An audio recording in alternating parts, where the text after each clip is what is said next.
O segundo dia do primeiro Congresso de Processo Civil. Para o painel Assunção de Competência e Incidente de Demandas Repetitivas, convidamos a Defensora Pública Geral do Estado de Minas Gerais, doutora Cristiane Neves Procópio Malar.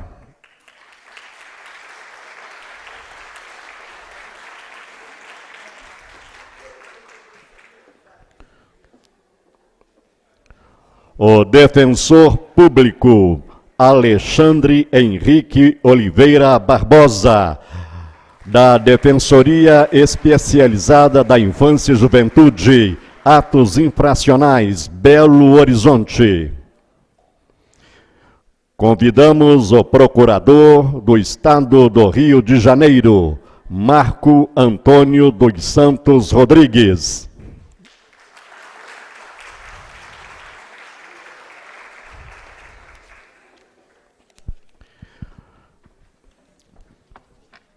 Convidamos o presidente da Associação dos Defensores Públicos de Minas Gerais, Eduardo Serino Generoso, para uma saudação de boas-vindas.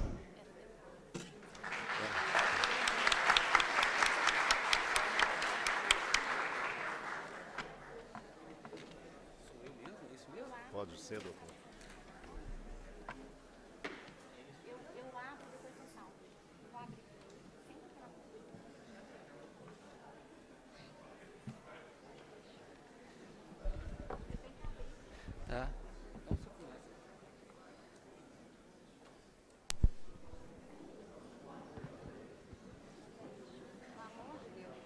Bom dia a todos. Antes do doutor Eduardo fazer a saudação, vou reabrir e reiniciar os trabalhos dessa manhã de segunda-feira. Fiz questão de passar aqui para dar um bom dia e um abraço nos caros colegas. Cumprimento aqui o nosso excelentíssimo Procurador do Estado do Rio de Janeiro, doutor Marco Antônio dos Santos Rodrigues. Doutor Marco Antônio, é uma honra recebê-los aqui na nossa casa, e especialmente num assunto tão caro hoje, que são as discussões do novo Código de Processo Civil. Seu tema será Assunção de Competência e Incidente de Demandas Repetitivas, e o convite veio a partir de um colega muito especial para nós, que é o doutor Alexandre Barbosa, hoje em atuação na infância, hoje infracional aqui no CIA. O doutor Alexandre é o modelo para os nossos colegas aqui, defensores públicos recentemente empossados do 7º concurso, porque ele, como a maioria de vocês, ele é do estado do Rio de Janeiro. Ele é de outro estado, mas eu posso dizer que hoje, né, doutor Alexandre, metade do coração é mineiro, metade do coração é do Rio. Então, não foi coincidência esse momento e essa abertura desse painel. O convite foi de uma forma muito especial, mas também eu acho que serve para mostrar aqui para os caros colegas, né, neste curso de formação, que Minas Gerais está de coração aberto, esperando todos vocês. O doutor Marco Antônio é procurador do Estado do Rio de Janeiro, mestre, doutor, e tem um vasto currículo. O doutor Alexandre vai apresentar no momento oportuno, mais especificamente, mas eu queria especialmente agradecer mesmo a sua presença e a sua disponibilidade de estar vindo aqui falar para a gente de maneira tão carinhosa. Já fiz os cumprimentos aqui, mas reitero os cumprimentos e agradecimentos ao caro amigo Alexandre Oliveira Barbosa, e esse cuidado e essa atenção que você sempre teve com a Defensoria de Minas, desde que você ingressou no 6º concurso. E o doutor Alexandre sempre nos ajudou com as práticas exitosas, tanto da Defensoria Pública do Estado de Rio de Janeiro, como de outras questões ligadas a outras instituições. O que eu sempre digo, a Defensoria Pública hoje trabalha em parceria com poderes e instituições, e o doutor Alexandre, vindo do Estado do Rio, na verdade, ele me contou que ele nasceu em São Paulo, então está aí outro exemplo aí para tantos colegas que vêm também de São Paulo, mas ele foi bem pequenininho para o Estado do Rio. E essa troca mesmo de experiências com procuradores do Estado, e também ele traz para a gente, né, várias experiências do Ministério Público, do Judiciário e de outras instituições que têm nos ajudado em muitos projetos da Defensoria Pública Geral do Estado de Minas. Então, eu agradeço imensamente as contribuições que você tem trazido para nós. Cumprimento a nossa coordenadora de capacitação da Defensoria Pública de Minas Gerais, doutora Ellen Cares Brandão, e novamente reitero os meus agradecimentos, doutora Ellen, por tanta organização aí do evento e que tudo tem, já ouvi vários colegas e parece que realmente as palestras têm sido muito positivas. Cumprimento o Tenente-Coronel Ângelo Russo e já aproveito para fazer a apresentação, que é o chefe da nossa assessoria militar aqui do Estado, aqui de Minas Gerais, a Defensoria de Minas. Um cumprimento especial a todos os colegas presentes da equipe da Defensoria Geral, os colegas aqui que eu estou vendo da Vara de Família, estou vendo aqui a doutora Ana Cláudia Leroy, e não tive a oportunidade, Ana, de cumprimentar o Guilherme, o palestrante Guilherme Costa Leroy, que proferiu a última palestra de sexta-feira, nada mais, nada menos que filho da nossa colega defensora pública, doutora Ana Cláudia Leroy. Então, os meus parabéns, Ana. Eu tive excelentes notícias da palestra do Guilherme, parece que foi muito positiva e, assim, com bastante conteúdo e, ao mesmo tempo, muito prática. Leve meu abraço para o Guilherme e o meu agradecimento a ele também. Cumprimento os colegas aqui da capital, os colegas da metropolitana, que eu vejo aqui presentes, ali, a doutora Lucélia, hoje Igarapé, que está indo para o Barreiro, os colegas do interior, os colegas que também nos assistem. Eu disse que vai ser muito positivo, que como estamos gravando essas palestras, e eu agradeço mais uma vez o apoio da CEMIG, com relação a esse espaço e com relação também à gravação dessas palestras, será positiva, que como são muitas questões discutidas e o conteúdo muito grande, vocês poderão ter acesso depois a tudo isso para poder estar reprisando questões que, porventura, não ficaram tão esclarecidas. Então, eu desejo um bom dia a todos, um excelente trabalho, agradeço também a doutora Juliana Cordeiro, que não tive a oportunidade de agradecer na última sexta-feira. Desejo uma excelente palestra ao doutor Marco Antônio e aos palestrantes do dia de hoje. Agradeço aos colegas defensores públicos que têm participado como debatedores, exemplo do doutor Alexandre, exemplo também do doutor Marcelo Paes, doutora Juliana Bastoni, na última sexta-feira, e peço desculpas, porque eu queria tanto estar participando com vocês deste curso, mas uma agenda muito extensa, quase exaustiva, não tem me permitido estar aqui o dia inteiro.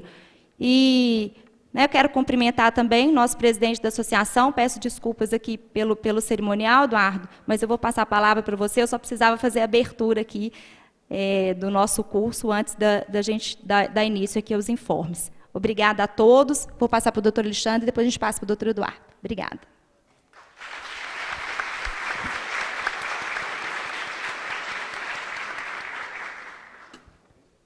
Bom dia a todos os presentes, em especial aos colegas do 7º concurso. Sejam bem-vindos à instituição e a Minas Gerais. Estávamos todos esperando vocês ansiosamente. Espero que vocês gostem tanto de Minas quanto eu gostei. Vou fazer aqui a apresentação do currículo do Dr. Marco Antônio.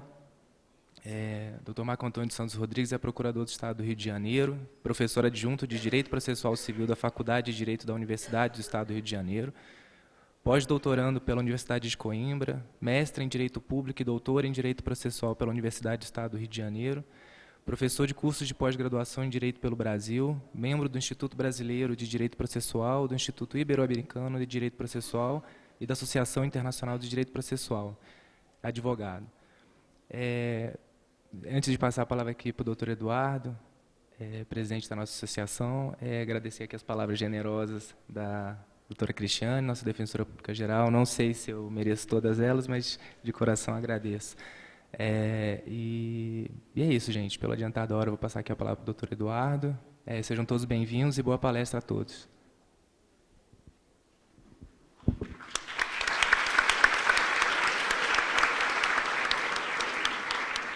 Bom dia a todos. Cumprimento a todos da mesa, na pessoa da doutora Cristiane, colegas defensores públicos. Espero que o final de semana tenha sido profícuo aí para a gente descansar e começar a semana com força, mas eu vim aqui hoje só para dar um aviso direcionado aos novos defensores públicos. Sexta-feira eu estive conversando com o parceiro da ADEP, a Cicobi, e ela colocou uma condição de para quem houver interesse de realizar um empréstimo em 3 vezes sem juros da remuneração, ou seja, adiantaria o salário para ser pago em 3 vezes sem juros. Quem tiver interesse, é só procurar a Shirley lá na ADEP, que ela encaminha, e no caso, eu entendo que vai ter que associar a cooperativa, né? E essas questões burocráticas serão vistas lá. Obrigado.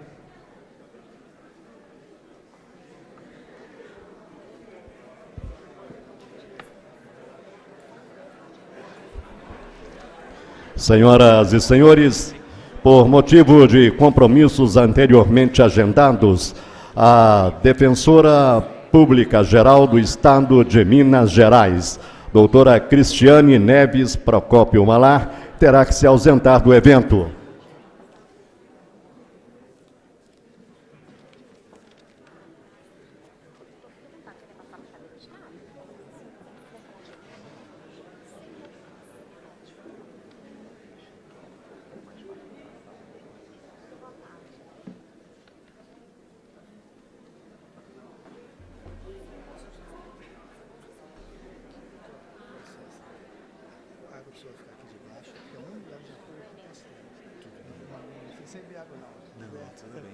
Qual a melhor posição para você? Lá e essa aqui?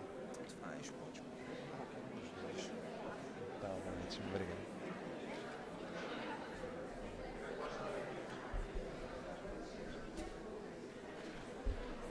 Bom dia a todos. Antes de iniciar propriamente a minha exposição, gostaria de agradecer o convite que me foi feito para estar aqui hoje, que me deixou extremamente honrado, na pessoa da excelentíssima senhora defensora-geral, doutora Cristiane Neves. Gostaria também de cumprimentar meu caro amigo, doutor Alexandre Barbosa, com quem tenho a honra de dividir essa mesa hoje, e cumprimentar todos os presentes aqui na plateia, na pessoa da doutora Ellen Brandão, que também fiquei muito feliz com o convite que foi formulado em nome da excelentíssima senhora defensora-geral pela doutora Ellen. Cumprimento aí também, fico muito feliz de ver alguns ex-alunos meus lá do Rio de Janeiro, que já tive a oportunidade de ver aqui na plateia, e é bom ver que vocês estão nessa belíssima carreira de defensor público, procurando proteger aí todos os hipossuficientes. E então, hoje, o tema que me foi conferido pela Coordenadoria de Capacitação foi o tema do incidente de assunção de competência e o incidente de resolução de demandas repetitivas. Mas, para nós podermos entender todo o papel do incidente de resolução de demandas repetitivas, o papel do incidente de assunção de competência, nós temos de olhar para eles dentro do microsistema em que eles se inserem no novo Código de Processo Civil. Porque, na realidade, senhoras e senhores, nós temos no novo Código de Processo Civil a criação de um microsistema para a formação de precedentes vinculantes. E aí, então, para nós podermos entender esses dois incidentes, nós temos de olhar para o próprio microsistema. E aí, nesse sentido, por que o legislador se preocupou em 2015 em criar um sistema com incidentes para a formação de precedentes vinculantes? Na verdade, nós temos de lembrar que, diante da própria Constituição de 88, nós tivemos um aumento, a partir da Constituição de 88, da proteção aos direitos fundamentais, a constitucionalização dos mais diversos ramos do direito, em conjunto com a ascensão dos direitos fundamentais pela nossa atual Constituição, gerou, sem dúvida, um aumento da litigiosidade. Nós tivemos uma crescente busca de demandas pelos jurisdicionados e, na verdade, já tínhamos um significativo número de demandas mesmo antes da Constituição de 88? Sim, sem dúvida. Porém, a redemocratização do país gerou essa ampliação do acesso à justiça, porque a própria Constituição de 88 faz isso quando consagra um acesso à justiça de forma ampla, quando consagra assistência judiciária gratuita e integral.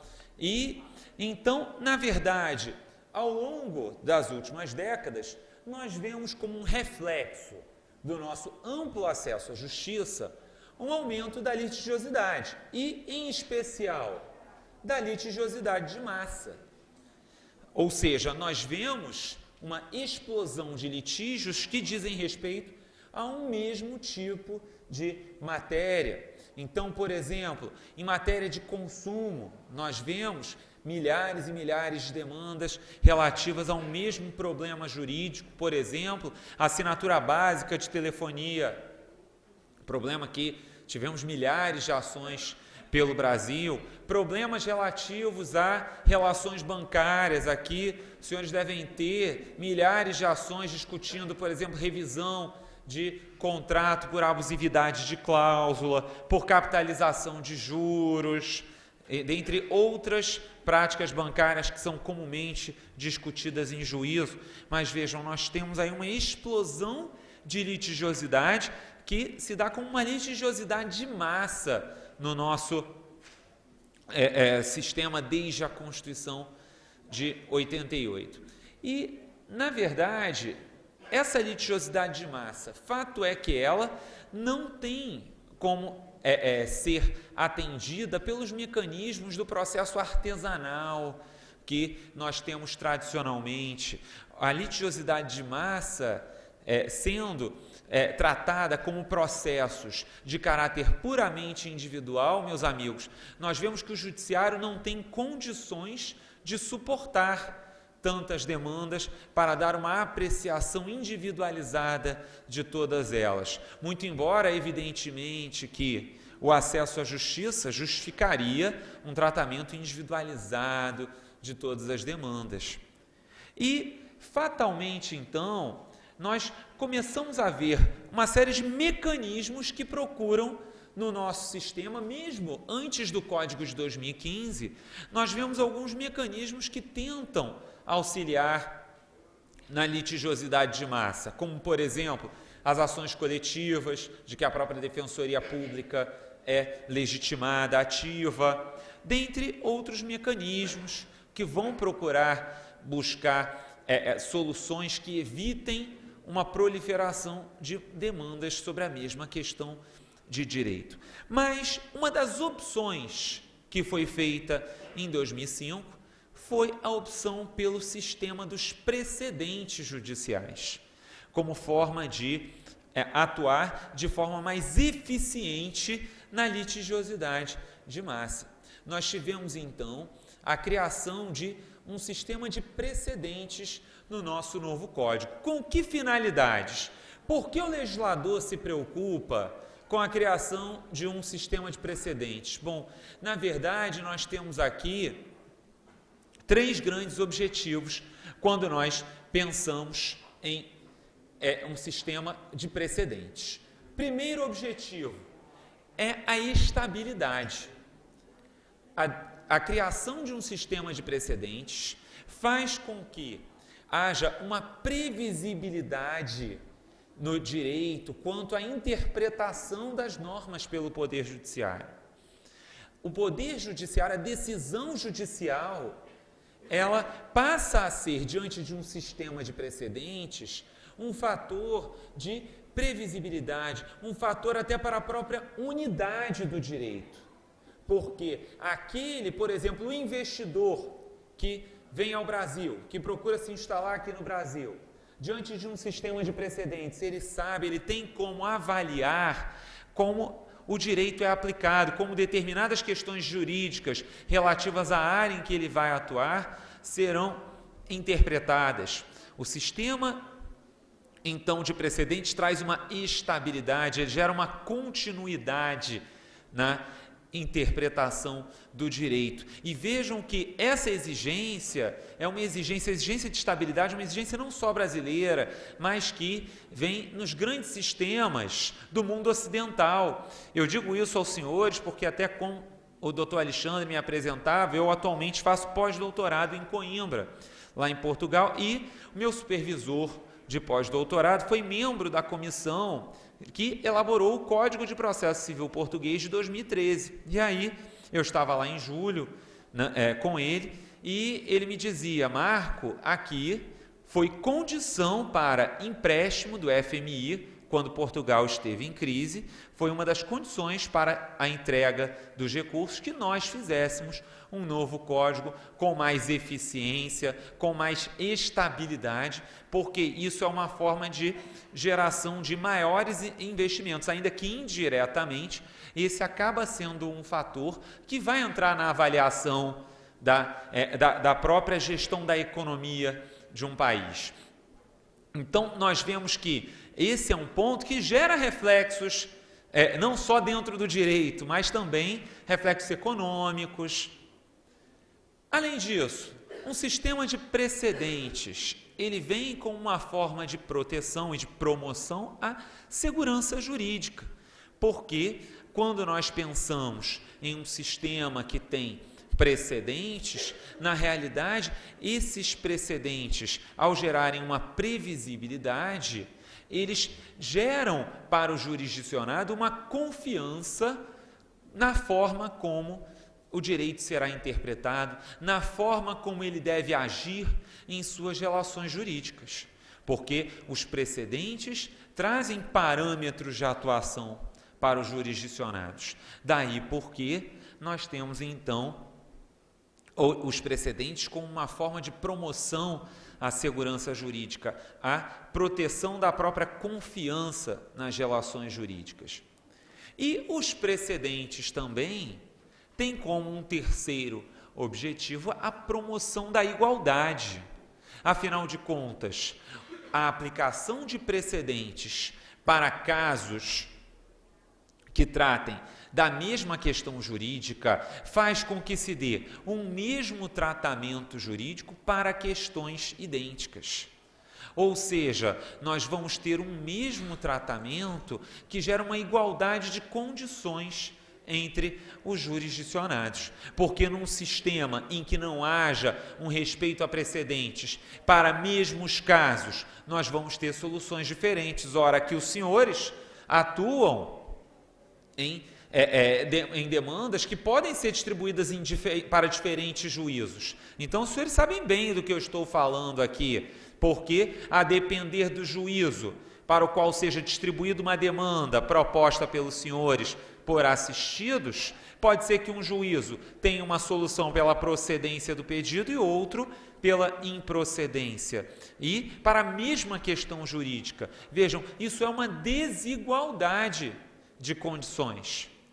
Isso, além de, claro, gerar uma insegurança jurídica para aqueles que precisam ter suas relações privadas ou mesmo relações de direito público com o Estado. Então, o sistema de precedentes, a criação de um sistema de precedentes vem com esse papel de promover esses três valores fundamentais e que nós podemos remontar à própria Constituição, porque a Constituição prevê, lá no artigo 5º, a igualdade, no artigo 3º, entre os objetivos fundamentais da República, a paz social. Então, isso vem indiretamente da própria Constituição. E os precedentes, na realidade, podem ter, a criação de um sistema de precedentes não significa a criação de um sistema de precedentes vinculantes, porque os precedentes podem ter diferentes funções dentro de um ordenamento jurídico. E aí, aqui hoje, a função dos precedentes que nos interessa é a função vinculante, a função de vincular a apreciação de demandas posteriores. Mas os precedentes, meus amigos, eles podem ter as mais variadas funções. Por exemplo, precedentes podem ter um papel de persuasão, ainda que não sejam vinculantes, como nós vamos até ter de discutir uma previsão que tem gerado muita polêmica no novo Código de Processo na nossa doutrina. E então os precedentes, ainda que não sejam vinculantes, podem ter um papel pelo menos persuasivo para a prolação de outras decisões. Além disso, os precedentes, por exemplo, eles podem ter um papel no âmbito da admissibilidade de ação rescisória.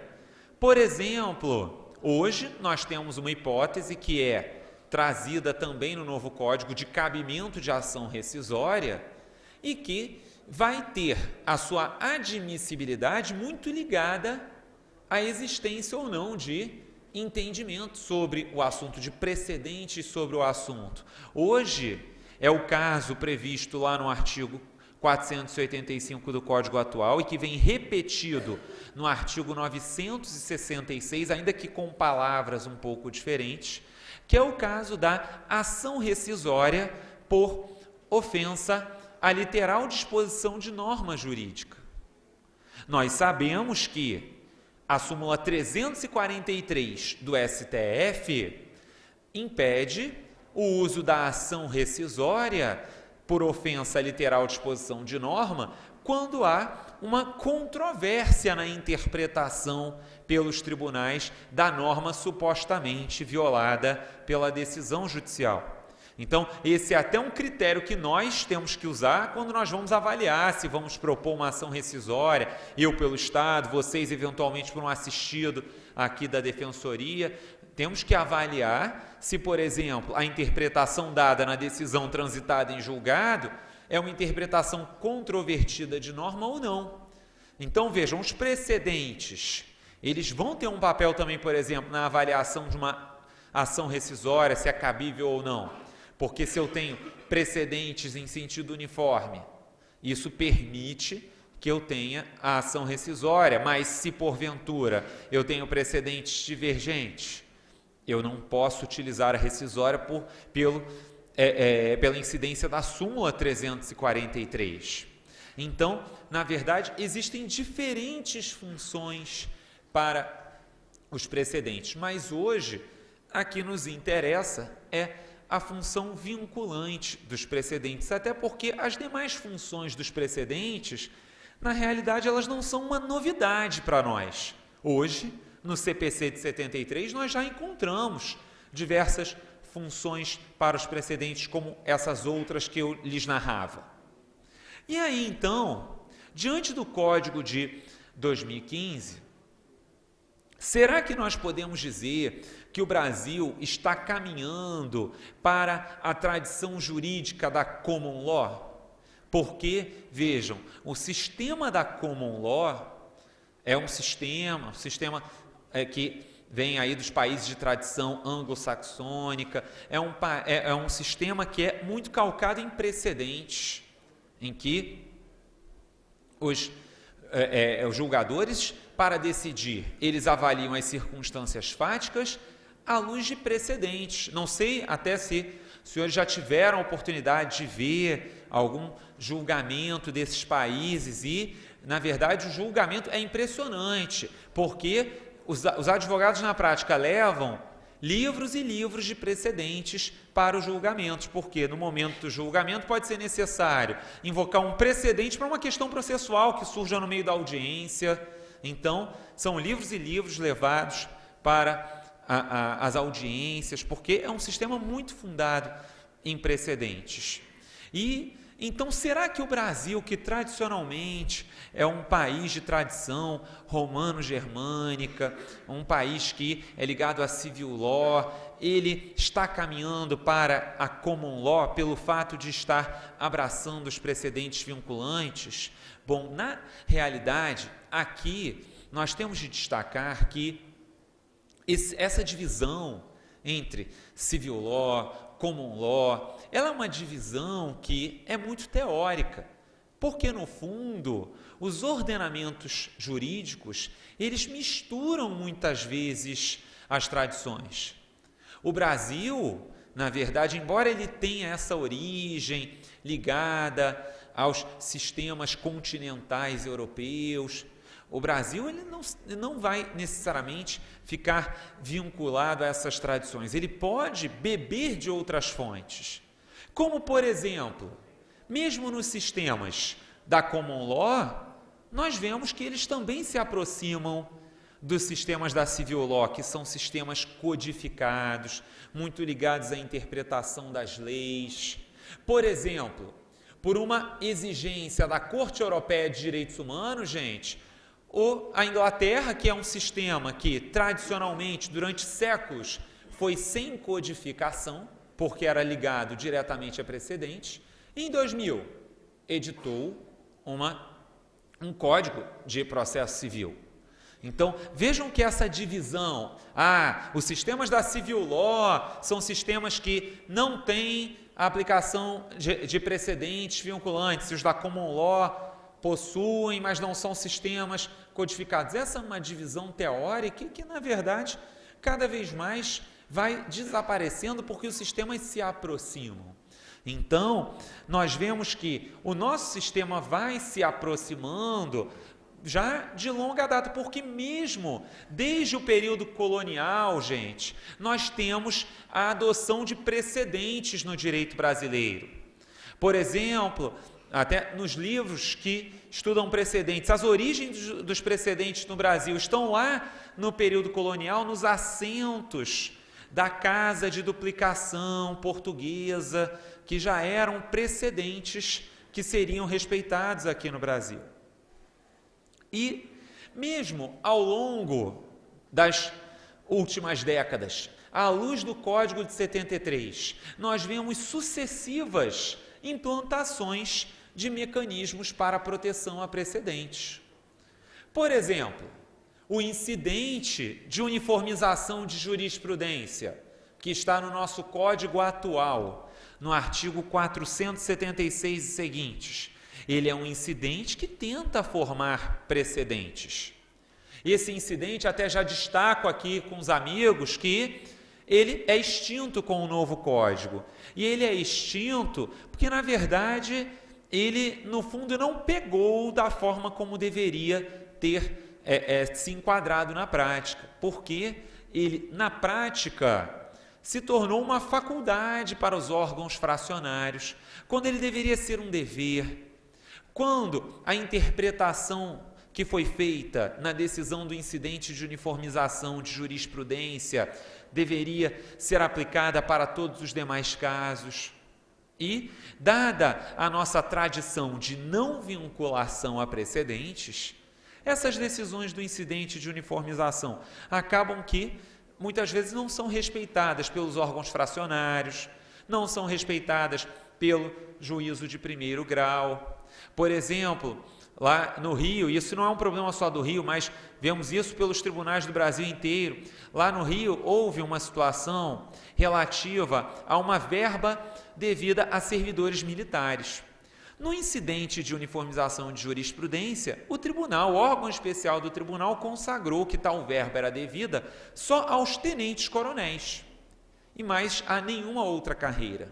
Mas lá no Rio de Janeiro nós temos um efetivo entre ativos e inativos militares de quase 50 mil pessoas. E aí imaginem que quase todos esses propuseram demandas. E os órgãos fracionários, os juízos de primeiro grau, muitas vezes não seguiam aquele precedente. Vejam que o incidente de uniformização de jurisprudência, ele não cumpriu o papel que dele se esperava, porque essa uniformização de jurisprudência hoje, muitas vezes, não serve para nada, já que ela não é seguida.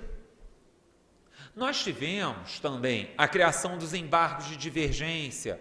Ora, uma forma de uniformização de entendimento, porém, apenas lá nos tribunais superiores, mas é um mecanismo que tenta proteger precedentes, formar e proteger um precedente. E mais à frente, tivemos, por exemplo, a criação do julgamento monocrático de recursos, fundado em precedentes. Esse sim, um mecanismo que teve muita utilidade na prática, porque hoje vemos que é uma realidade nos tribunais, em nome da eficiência, o julgamento monocrático de recursos e de ações de competência originária de tribunal fundados em precedentes. Vejam, mais um mecanismo que se vale de precedentes. Com a emenda 45, tivemos as súmulas vinculantes. Mais um mecanismo. As súmulas vinculantes. Aqui temos um mecanismo que é expresso de precedentes vinculantes. A Constituição, a emenda, previu um mecanismo que definiu que teria um caráter vinculante. Até porque, de longa data, viu-se a vinculação por decisões judiciais com muita reserva no nosso direito. E por quê? Em nome da independência do Poder Judiciário, consagrada no artigo 95 da Constituição, sempre houve muita ressalva na análise de mecanismos que pudessem vincular órgãos jurisdicionais. Se isso não geraria uma ofensa à Constituição. E nós tivemos aí também outros mecanismos, como, por exemplo, o caso dos recursos excepcionais repetitivos, os recursos especiais e extraordinários repetitivos, que tivemos a mecânica de julgamento por amostragem criada nas reformas de 2006 e 2008, mecanismo que permitiu uma melhora sensível na gestão processual pelos tribunais superiores, até porque hoje nós vemos que com esses mecanismos dos julgamentos de recursos repetitivos, houve uma aceleração de julgamentos pelos tribunais superiores. E, portanto, nós vemos que, diante de todos esses mecanismos, nós vemos que, na verdade, o nosso sistema, ele foi evoluindo, buscando precedentes. Não é que o CPC de 2015 ele está querendo virar uma chave e nós estamos saindo de um sistema que não tem precedente para passarmos para um sistema de precedentes vinculantes. Não. Na verdade, nós estamos aqui diante de uma escalada que foi ocorrendo ao longo das últimas décadas. Mas qual é o grande problema hoje, quando nós olhamos para os precedentes vinculantes? Na verdade, hoje, o grande problema dos precedentes como um todo é o seu uso aleatório, é o seu uso indiscriminado pelos tribunais. E por que eu digo isso? Eu digo isso porque hoje, como é que os tribunais se valem de precedentes, meus amigos? Eles se valem dos precedentes lendo o acórdão? Não, eles se valem dos precedentes como? Por ementa. Isso é perigosíssimo. Eu digo que isso é perigosíssimo porque a aplicação de julgado por ementa pode levar a situações muito equivocadas. Vou dar um exemplo aqui para os senhores sobre isso, um caso que eu reputo gravíssimo, mas que felizmente o novo CPC traz regra que acaba com a discussão. Durante muito tempo, aqui, os senhores de repente já tiveram um problema como esse em sede de recursos especiais e extraordinários, mas especialmente em recursos especiais, que é o problema do reconhecimento de questão de ordem pública em sede de recursos excepcionais. Imaginem que, por exemplo, a defensoria foi procurada só quando já tinha havido julgamento de apelação. Aquela pessoa não quer mais o patrocínio de um advogado, quer ser patrocinada pela defensoria, comprova que é hipossuficiente, quer então ser representada pela defensoria e, nesse caso então, vocês, quando pegaram aquela demanda, viram que havia uma questão de ordem pública que não havia sido levantada pelo então advogado daquela pessoa. Nesse caso, tradicionalmente, pela súmula 456 do STF, é possível que, se o recurso de vocês for admitido, a questão de ordem pública seja enfrentada. Por quê, gente? Porque a súmula 456 dispõe que o STF, conhecendo do recurso extraordinário, julgará a causa aplicando o direito à espécie. Ou seja, o STF, quando admite esse recurso, ele passa a aplicar o direito, logo ele pode conhecer normas de ordem pública. E essa súmula era aplicada pelo STJ para os recursos especiais. Por isso, nesse meu exemplo, vocês poderiam fazer um recurso especial com base numa matéria que já estava pré-questionada, mas levantar a questão de ordem pública, porque se o recurso fosse admitido, com base naquela matéria pré-questionada, o STJ poderia enfrentar a questão de ordem pública. Mas aí, em 2012, houve um caso que a Corte Especial do STJ teve de enfrentar, que dizia respeito a um recurso especial sobre matéria não pré-questionada. Então, o que a Corte Especial fez? Naturalmente, disse, falta pré-questionamento. Só que, qual foi o grande problema, gente? A ementa dizia, recurso especial depende de pré-questionamento, mesmo para questões de ordem pública. Vejam, a ementa só estava querendo dizer, olha, quando eu faço um recurso especial invocando uma violação de lei, essa violação tem que estar pré-questionada. A Corte Especial não estava enfrentando o problema da súmula, de efeito translativo dos recursos especiais extraordinários. Mas aí, o que o STJ está fazendo desde esse precedente? O STJ está dizendo, houve uma mudança de orientação no STJ, porque agora não é mais possível aplicar efeito translativo no recurso especial se a matéria não estiver pré-questionada.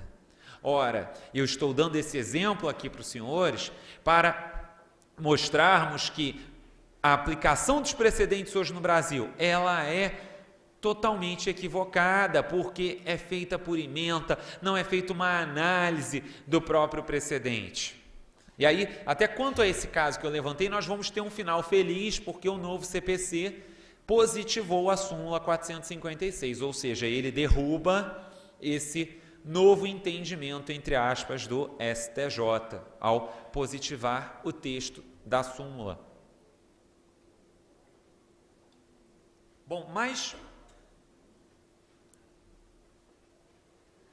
já que estamos falando dos precedentes, o que vai formar o precedente dentro de uma decisão? Como é que vocês vão saber para poder verificar se é caso de aplicação de uma decisão para um caso de vocês? O que vai formar o precedente dentro de uma decisão? É a decisão por inteiro? Não. O que vai formar o precedente dentro de uma decisão é a sua ratio decidendi. Ou seja, o que é a ratio decidendi? Quando um órgão julgador vai decidir uma demanda ou vai decidir algum desses incidentes de formação de precedentes, o órgão julgador vai ter ali de analisar um caso concreto, mas para analisar o caso concreto, ele vai trazer uma motivação que, na verdade, é como uma norma jurídica geral a ser aplicável em outros casos. Por exemplo, um caso, vamos pensar numa matéria processual. Imaginem uma análise de admissibilidade ou não de agravo de instrumento, como o STJ, há cerca de 3 anos, teve de avaliar se seria possível admitir a complementação de cópias de agravo de instrumento. Vejam, o STJ, para decidir a questão, ele admitiu a complementação fundado na possibilidade de regularização de cópias que sejam facultativas, não as cópias obrigatórias. Nesse exemplo, o STJ, ele avaliou o caso concreto, mas naquele caso concreto, ele trouxe uma avaliação geral, no sentido de que cópias facultativas, por não serem uma exigência para a parte, podem ser complementadas. E aí vejam, essa é a ratio decidendi. É a ratio decidendi num precedente que vai ser aplicada para outros casos. Como é que nós vamos identificar a ratio decidendi? Porque já que a partir de março do ano que vem nós vamos começar a ter uma série de mecanismos que trazem esses precedentes vinculantes, como é que nós vamos identificar então a ratio decidendi? Bom, essa é uma discussão até que vem às vezes no âmbito da própria filosofia do direito, porém, qual é o critério mais seguro na prática? O critério mais seguro, meus amigos, é retirarmos da decisão o fundamento e verificarmos se a decisão se sustenta ou não. Para identificarmos a ratio decidendi, então, nós vamos ter que olhar para a decisão e tentar retirar dela aquilo que parece ratio decidendi. Se nós olharmos para a decisão sem aquilo e a decisão não conseguir se sustentar, nós temos ali a ratio decidendi. Nós temos ali a ratio decidendi, porque é aquele fundamento que não pode ser retirado da decisão sob pena de ela de ela desaparecer, de ela não ter mais razão de ser. E aí, vocês até poderiam me perguntar, Marco, mas eu posso ter precedente sem ratio decidendi? Na verdade, eu não posso ter um precedente sem ratio decidendi, pessoal, porque a ratio decidendi, na realidade, ela está ligada à própria garantia constitucional da fundamentação das decisões. Quando qualquer órgão jurisdicional decide, ele tem que trazer razões de decidir. E, então, na verdade, eu teria que ter para qualquer decisão uma fundamentação onde eu encontrasse a ratio decidendi. Porém, pode ser que eu não consiga, vejam, ratio decidendi existe, mas o que pode acontecer é que nós não consigamos extrair ratio decidendi de um precedente. Por exemplo, de um julgado da assunção de competência, de um julgado do incidente de resolução de demandas repetitivas. Pode ser que nós não consigamos extrair uma ratio decidendi. Por quê, gente? Por dois motivos. Primeiro motivo, uma inconsistência decisória. Às vezes, um precedente pode ter uma inconsistência decisória. Eu vou dar um exemplo que acontece hoje, e mais uma vez, aquele problema de aplicação de precedente por ementa. É o caso, vocês devem já ter visto esse precedente, é o caso do precedente do STJ que avalia se seria cabível o recurso em face da decisão que suspende um recurso especial ou extraordinário nos tribunais locais, em virtude de recurso representativo de controvérsia. Não sei se vocês já viram o precedente, o leading case do STJ sobre o assunto. O leading case do STJ, ele é, com todo respeito, uma tautologia, porque o STJ diz a decisão de suspensão de um recurso especial em virtude de recurso representativo de controvérsia não tem caráter decisório. Ora, gente, ou é decisão e tem caráter decisório, ou não tem caráter decisório e é um despacho. E aí o que é mais grave? Esse precedente vem sendo repetido como leading case em todos os casos que o STJ vem analisando sobre esse mesmo assunto. Porque é o problema de mera aplicação de ementa. Mas vejam, mesmo nesse caso, quando vocês vão olhar para o acórdão, eu digo isso a vocês até porque eu escrevi um artigo há uns 2 anos sobre esse assunto, tentando sistematizar o problema. E, na verdade, quando a gente vai olhar para os precedentes, pessoal, eles têm uma ratio decidendi incoerente, porque eles trazem como fundamento a mesma coisa que está na ementa. A decisão não tem caráter decisório. Ora, isso é algum fundamento plausível? Não. Então, esse é um precedente em que eu não consigo identificar uma ratio decidendi, porque ele não faz o menor sentido. Ou também, o que pode acontecer? Pode acontecer, pessoal, o incidente de assunção, o incidente de resolução de demandas repetitivas, eles vão ser julgados por órgãos colegiados que o regimento defina como competente. E aí imagino que os regimentos vão definir ou o pleno ou órgão especial para decidir esse tipo de incidente, mas o Código de 2015 estabeleceu que será o regimento de cada tribunal que definirá qual é o órgão competente. E aí vejam, como é um julgamento colegiado com muitas pessoas, pode ser que naquele julgamento não se chegue a um consenso quanto ao fundamento. Embora a conclusão seja a mesma, cada julgador pode dar um fundamento. Nesse caso, eu tenho um precedente que não tem uma ratio decidendi extraível. E aí, na prática, vai ser de difícil aplicação concreta. Dentro de uma decisão, eu posso ter até o obter dictum, que não se confunde com a ratio decidendi. Dentro daquela decisão judicial, como nós vimos, o que vincula é a ratio, mas nós podemos ter também obter dictum.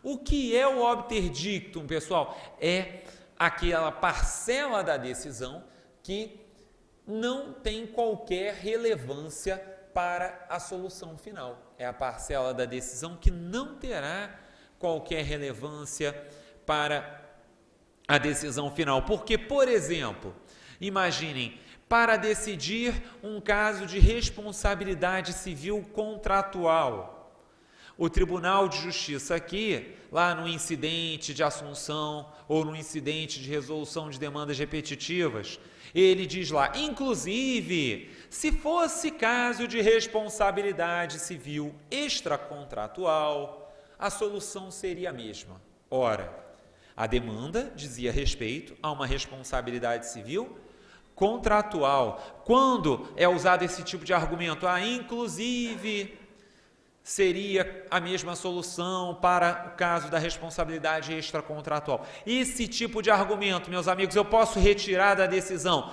que ela se mantém íntegra? Sim, ela se mantém ali com a solução final permanecendo a mesma, porque ali era apenas um acréscimo que estava sendo trazido. E como eu lhes dizia, o novo CPC, ele trouxe, então, como não tínhamos no CPC de 73, ele trouxe, como nunca antes no nosso processo civil, a proteção aos precedentes com uma profundidade muito maior. E isso se espelha até, gente, na Câmara dos Deputados, havia um capítulo no novo CPC só de precedentes, era um capítulo até grande, sobre precedentes, tentando até trazer essas discussões, várias das discussões que nós tivemos até aqui são trazidas nesse capítulo, mas o novo CPC, na redação final, quando veio para a Câmara, aí nós não tivemos um capítulo de precedentes, mas tivemos 3 artigos que tentam trazer noções básicas acerca dos precedentes. E aí, quanto a isso, nós temos logo de plano o artigo 926, eu até procurei os principais artigos, transcrever aqui nos slides, porque de repente não são todos que estão com o novo código aí, até para que vocês possam acompanhar o que o novo código quer dizer, né? E o artigo 926, ele traz para nós 4 deveres relativos a precedentes. E aí nós precisamos dar uma olhada no que esses 4 deveres trazem relativamente a precedentes. Primeiro dever, dever de uniformização de jurisprudência. O que é o dever de uniformização de jurisprudência? Ora, ligado à ideia de previsibilidade, de segurança jurídica, os tribunais têm que, sempre que possível, uniformizar a jurisprudência para que os casos futuros possam seguir aquela mesma linha. E aí, o parágrafo 1º do artigo 926, ele concretiza esse dever de uniformização, porque vejam lá, ele prevê que na forma do regimento interno, os tribunais editarão enunciados de súmula correspondentes à sua jurisprudência dominante. Então, pela redação desse dispositivo, nós vemos que, considerando o dever de uniformização, porque vejam o caput, devem uniformizar. Considerando esse dever, surge um dever como consequência no parágrafo 1º, dever de edição de enunciados de súmula. Então, sempre que possível, obrigado, nós vamos ter os tribunais procurando editar súmulas. Obviamente, né, pessoal, editar quando há algum tipo de maturidade já decisória quanto àquele assunto que esteja em jogo. E pelo parágrafo 2º, como limite a esse dever de uniformização, qual é o limite que é colocado? A edição desses enunciados deve se ater às circunstâncias fáticas dos precedentes. Porque, na verdade, uma súmula, quando nós tivermos a edição de um enunciado de súmula, tem que haver muito cuidado para que aquele enunciado de súmula não seja tão genérico que acabe abraçando casos que não são correlatos àquele caso originalmente aqueles casos originalmente tratados que deram edição à súmula. Então, há uma preocupação aqui do legislador em evitar também a edição de súmulas que venham sem que haja uma verdadeira preocupação na delimitação concreta dos casos. Então, por exemplo, digo isso usando novamente um exemplo que eu dava antes. Os casos que dão ensejo à súmula são todos casos de responsabilidade contratual. E aí, na hora de se editar a súmula diz, na responsabilidade civil, vejam, se os casos que dão ensejo à súmula são todos casos de responsabilidade civil contratual, a edição de súmula, falando genericamente responsabilidade civil, é algo que vai ofender o 926, parágrafo 2º, porque não está se atendo às circunstâncias fáticas dos casos que deram ensejo à súmula. Um segundo dever que nós temos, o dever de estabilidade da jurisprudência. O que é esse dever de estabilidade da jurisprudência, pessoal? O dever de estabilidade da jurisprudência faz com que os tribunais tenham de manter, sempre que possível, o entendimento que já foi adotado anteriormente, ou seja, eventuais mudanças de entendimento têm de estar justificadas. E aí eu venho para o 927 com vocês, porque lá no artigo 927, parágrafo 2º, vejam lá, a alteração de tese jurídica adotada em enunciado de súmula ou em julgamento de casos repetitivos poderá ser precedida de audiências públicas e da participação de pessoas, órgãos ou entidades que possam contribuir para a rediscussão da tese. Ora, a jurisprudência tanto tem que ser estável que a alteração de tese jurídica precisa ser precedida de um amplo contraditório, de uma ampla publicidade. Tem que se permitir que haja uma participação da sociedade civil, seja por audiências públicas, seja pela manifestação de amici curiae. E, por isso, nós temos aqui, vejam, esse dispositivo ele vem nesse escopo de proteger a estabilidade da jurisprudência. Da mesma forma, o parágrafo 4º, vejam lá, a modificação desses entendimentos consolidados. Parágrafo 4º coloca para nós: observará a necessidade de fundamentação adequada e específica.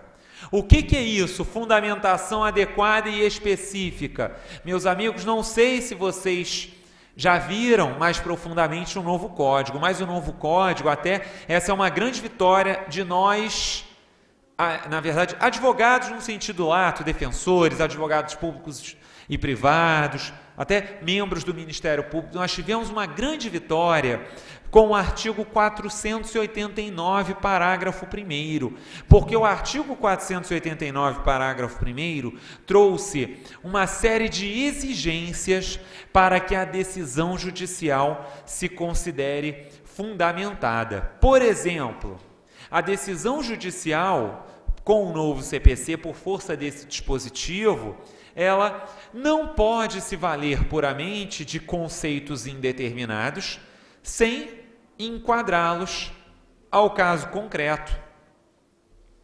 Ou, por exemplo, ela não pode se limitar a citar dispositivo de lei. Então, por exemplo, imaginem só, vocês propuseram uma ação por um assistido da Defensoria pedindo uma tutela antecipada. E a tutela antecipada, gente, ela foi indeferida, mas o juiz disse, indefiro porque ausentes os pressupostos legais. Ora, que todos já devem ter visto dezenas ou centenas de decisões nesses termos. Com o novo CPC, pelo 489, parágrafo 1º, esse tipo de decisão é nula, porque a decisão não pode mais se limitar a se fundamentar um mero dispositivo legal sem enquadrá-lo para o caso concreto. E aí, por que eu digo isso? Porque o novo CPC, vejam, ele traz uma necessidade muito grande de uma fundamentação nas decisões judiciais, o que é muito importante para que nós possamos, inclusive, exercer o nosso direito de recorrer das decisões, mas, no caso de mudança de entendimento, nós vemos que a mudança de entendimento tem que ter fundamentação adequada e específica, ou seja, a fundamentação adotada pelos tribunais na hora de rever uma súmula ou algum entendimento vinculante vai ter que ser uma fundamentação que seja profunda, ela vai ter que ser uma fundamentação qualificada. Não é uma fundamentação como a de qualquer decisão no novo CPC, ela vai ter que ser uma fundamentação que seja realmente bastante qualificada. E o 926 ainda trata, pessoal, de deveres de integridade e coerência. E aí, sobre esses deveres, apenas uma breve referência. Porque esses deveres, até lá na filosofia do direito, por exemplo, Ronald Dworkin, quando trata de integridade e coerência, diz que são a mesma coisa. Mas no nosso direito, no direito brasileiro, elas não poderão ser vistas como a mesma coisa, porque o código foi expresso tratando aqui de casos diferentes, de institutos diferentes. E aí, então, o que vai ser a coerência? A coerência que o Código traz como um dever é uma necessidade tanto de que a decisão ela não tenha uma contradição interna. Vejam que a coerência é uma exigência até de não contradição interna, bem como ela vai ser uma exigência de coerência com precedentes anteriores. Vejam, a coerência, então, é tanto da decisão consigo mesma, como da decisão com os precedentes anteriores. Ou seja, o tribunal, se ele vai superar um precedente, ele vai ter que dialogar com aquele precedente anterior. Não basta, gente, ele superar, aplicar outro precedente. Ele vai ter que dialogar com o precedente anterior, porque a coerência exige isso, que haja, na verdade, até, gente, quando nós falamos de precedentes, os precedentes, eles são como um romance, que vai tendo cada capítulo ao longo da história, aí como diz até o Dworkin mesmo. E por quê? Porque os tribunais, à medida em que vão aplicando aquele precedente, eles vão dando uma nova cara, eles vão dando uma nova história para o precedente. Porém, é preciso que haja esse diálogo, que é o que se fala de autorreferência. Isso é uma exigência de autorreferência, por assim dizer, que os tribunais tenham esse contato com as suas decisões anteriores. E aí, além disso, temos também como um outro dever a integridade, que é o último desses deveres que o Código traz no 926. O que é a integridade? É uma exigência de unidade na interpretação do direito. A integridade, vejam, ela é uma exigência de unidade na interpretação. O direito é um sistema que se entrelaça.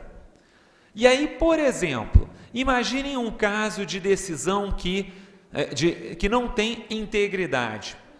Por exemplo, aqui, vocês certamente atuam em muitos casos que discutem direitos decorrentes de união homossexual, homoafetiva. E aí, imaginem que, por exemplo, um tribunal, para fins sucessórios, o Tribunal de Justiça aqui de Minas entendeu que a união homoafetiva ela tinha validade para fins sucessórios, mas para fins previdenciários entendeu-se que não. Mas para fins previdenciários entendeu-se que não haveria não haveria ali um papel, uma validade daquela união. Vejam, e essa é uma decisão que não cumpre com o dever de integridade, porque se o tribunal tem como um precedente vinculante aquela validade da união homoafetiva, isso tem que ser aplicado também para os casos previdenciários, também para fins previdenciários, para as demais finalidades que aquela união homoafetiva pode trazer consequências jurídicas. Então, nós temos esse dever de integridade. Bom, e o artigo 927 traz para nós um dever de observância a diversos precedentes. Coloca aí para nós 5 incisos. E esses incisos, pessoal, eles estão gerando a maior discussão em sede doutrinária. Está havendo a maior discussão quanto a eles em sede doutrinária. E por quê? Porque, vejam lá os incisos. Até olhando para os dois primeiros são casos de vinculação que hoje já existem no nosso sistema. Decisões do STF em controle concentrado de constitucionalidade. Ora, isso já decorre da Constituição e da Lei 9868. Então, não é novidade. Enunciados de súmula vinculante. Também não é novidade. A Constituição prevê que são decisões que vinculam. Agora, o inciso 3º, gente. O inciso 3º trata de acórdãos em incidente de assunção de competência ou de resolução de demandas repetitivas e em julgamento de recursos extraordinário e especial repetitivos. Vejam, essas 3 situações previstas nesse inciso são os institutos previstos no CPC para o microsistema de formação de precedentes vinculantes. O inciso 3º traz os 3 mecanismos para a formação de precedentes vinculantes no nosso processo. Então, nós temos aqui o incidente de assunção de competência, como vamos ver, temos norma expressa no novo CPC dizendo que a decisão vincula. E a mesma coisa para os demais.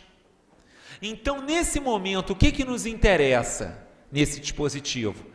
Para esses 3 casos, o novo CPC, pessoal, ele traz previsões próprias, artigos específicos, que prevêem vinculações dos juízes e tribunais. Então, é o 927 que prevê que esses precedentes são vinculantes? Não, porque temos norma própria prevendo que esses precedentes são vinculantes. Aí a grande questão fica onde? Nos incisos 4º e 5º. No inciso 4º, os enunciados do STF em matéria constitucional e do STJ em matéria infraconstitucional federal e orientação do plenário ou do órgão especial a que os tribunais estiverem vinculados. Diante do artigo 927, temos vários autores defendendo que os enunciados das súmulas de STF e STJ e as orientações do pleno ou do órgão especial teriam se tornado precedentes vinculantes, que é o entendimento, por exemplo, do Fred Didier, do Luiz Guilherme Marinoni. Mas esse não me parece ser o melhor entendimento. Aqui, o melhor entendimento, me parece que vem sendo aquele defendido, dentre outros, pelo Alexandre Câmara, que eu também venho defendendo no que eu venho escrevendo sobre o novo código, porque, na verdade, pessoal, os incisos 4º e 5º tratam aqui de precedentes meramente persuasivos. Diferentemente dos incisos 1º a 3º, os incisos 4º e 5º não têm regra específica que preveja caráter vinculante para eles. É diferente dos incisos 1º a 3º, que, como nós víamos, tem regra que prevê caráter vinculante. Não é o 927 que dá caráter vinculante para eles. Até porque, com todo respeito aos colegas que defendem que, por exemplo, os enunciados de súmula de STF e STJ se tornaram vinculantes, vejam que isso geraria uma incoerência com a própria Constituição.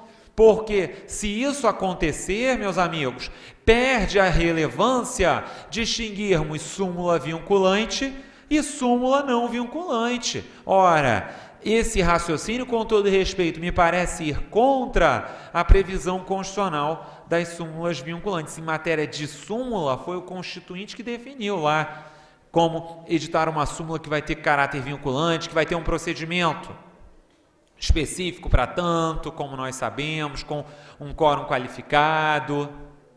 Então, esse dispositivo, na verdade, dos incisos 1 a 3, ele traz precedentes vinculantes, porque temos normas próprias que trazem essas vinculações.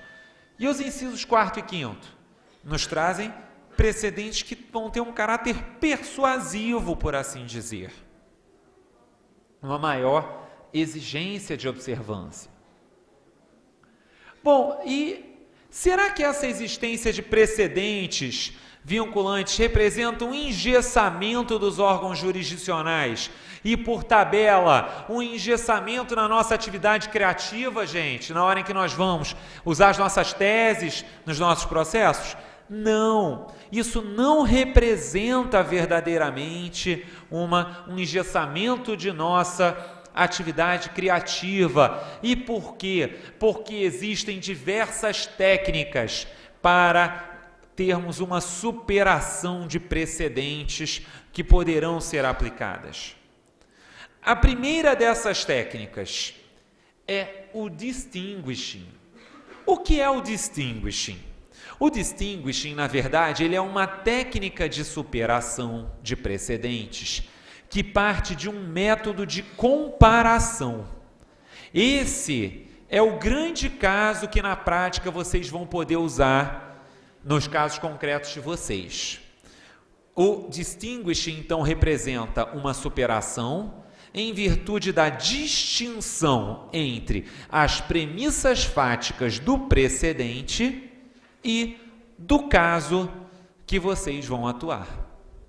Então, no distinguishing, qual vai ser o trabalho de vocês? Existe um precedente vinculante? Existe, mas vocês vão procurar demonstrar que o caso de vocês tem premissas fáticas que não se adequam àquela situação. Por exemplo, imagino que aqui temos colegas que atuam em ações em face da fazenda pública. Por exemplo, imaginem que nós temos um precedente vinculante editado pelo TJMG em caso de gratificação de servidor público para uma gratificação específica contra os servidores, julgado favorável à fazenda. Vocês precisam propor uma demanda pelo assistido de vocês, servidor público. E aí, nessa situação, vocês vão ter que tentar demonstrar que aquele caso de vocês, por exemplo, é um caso que não se enquadra no precedente vinculante porque é uma gratificação diferente. Porque o precedente vinculante diz respeito a uma gratificação X e a gratificação que o assistido de vocês pleiteia é distinta, porque, por exemplo, essa já tem uma natureza remuneratória, ao passo que a que foi decidida no precedente vinculante tem natureza indenizatória. Então, o distinguishing é uma técnica bastante relevante. Na prática, vai ser muito usada. Segunda técnica de superação de poderes, gente, é o overruling. O que é o overruling? É quando o precedente é superado em virtude de uma alteração social, em virtude de uma mutação na própria sociedade. A sociedade já não comporta mais o entendimento decorrente daquele precedente. Ou seja, isso é muito parecido com o que hoje está até sendo muito discutido, está muito na moda, aquela discussão do estado de coisas inconstitucional, né, que vocês devem ter visto até o STF discutindo isso há pouco tempo, e, na verdade, é parecido com essa figura, porque eu tenho ali um julgado, um precedente que, em tese, deve ser aplicado, mas uma mudança na sociedade já torna aquilo intolerável, já torna aquilo superado, e aí o precedente terá de ser, então, substituído por outra tese jurídica. Overriding, por sua vez. O overriding, pessoal, ele é uma superação de precedente pelo advento de norma que o limite ou o revogue. Então, no caso do overriding, qual é a diferença para o overruling? No overruling nós vimos que é uma circunstância social que está em jogo, que leva à superação do precedente. No overriding é uma questão de direito, é a lei que mudou. Por exemplo, com o novo CPC, gente, uma série de regras, de precedentes vão ser superados por regras do novo Código. Exemplo, súmula 418 do STJ. A súmula 418 é aquela súmula que prevê que, se interpusermos recurso na pendência de embargos de declaração, teremos de ratificar o recurso após o julgamento dos embargos, após a intimação da decisão dos embargos. Essa súmula, em virtude do artigo 1024 do novo CPC, ela cai, porque o artigo 1024 ele deu um tratamento bem diferente para isso. Por exemplo, até a título de curiosidade, porque eu sei que isso impacta muito a vida de vocês, como a minha vida também. A título de curiosidade, gente, o artigo 1024 prevê que, se a decisão for mantida nos embargos, o recurso já vai ser processado normalmente, coisa que a Corte Especial do STJ não admite.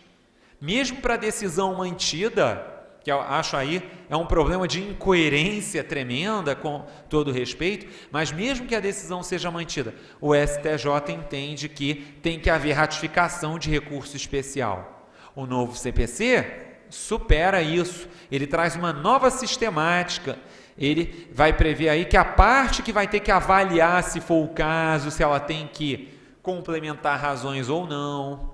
Na decisão mantida, não haverá ali necessidade de ratificação, o recurso vai ser processado. Então, vejam, é um caso de overriding.